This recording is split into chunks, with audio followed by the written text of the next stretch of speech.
Hello, this is Rick Dale, author of The Beat Handbook,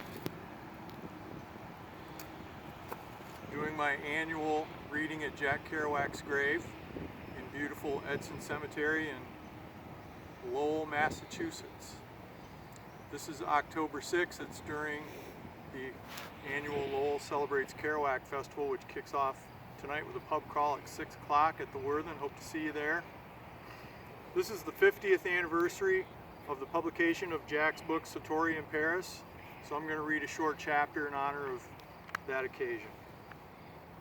In my room, I looked at my suitcase so cleverly packed for this big trip, the idea of which began all the previous winter in Florida, reading Voltaire, Chateaubriand de Montherlant, whose latest book was even now displayed in the shop windows of Paris, The Man Who Travels Alone is a Devil. Studying maps, planning to walk all over, eat, find my ancestors' hometown and the library, and then go to Brittany where it was, and where the sea undoubtedly washed the rocks. My plan being, after 5 days in Paris, go to that inn on the sea in Finistère and go out at midnight in raincoat, rain hat, with notebook and pencil and with large plastic bag to write inside of, that is, stick hand, pencil, and notebook into bag and write dry, while rain falls on rest of me.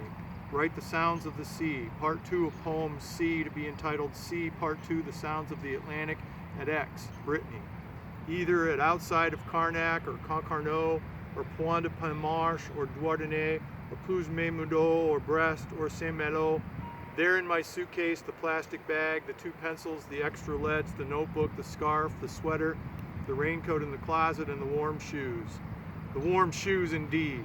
I'd also brought Florida air-conditioned shoes, anticipating long hot sun walks in Paris, and hadn't worn them once. The warm shoes were all I wore the whole blessed time. In the Paris papers, people were complaining about the solid month of rain and cold throughout late May and early June, France, as being caused by scientists tampering with the weather.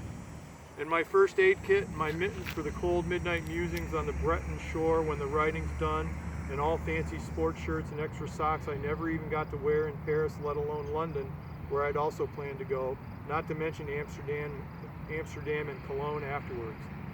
I was already homesick. Yet this book is to prove that no matter how you travel, how successful your tour or foreshortened, you always learn something and learn to change your thoughts. As usual, I was simply concentrating everything in one intense but thousanded aha!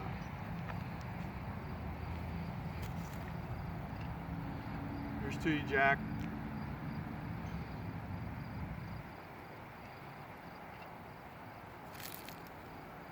Cheers from Lowell.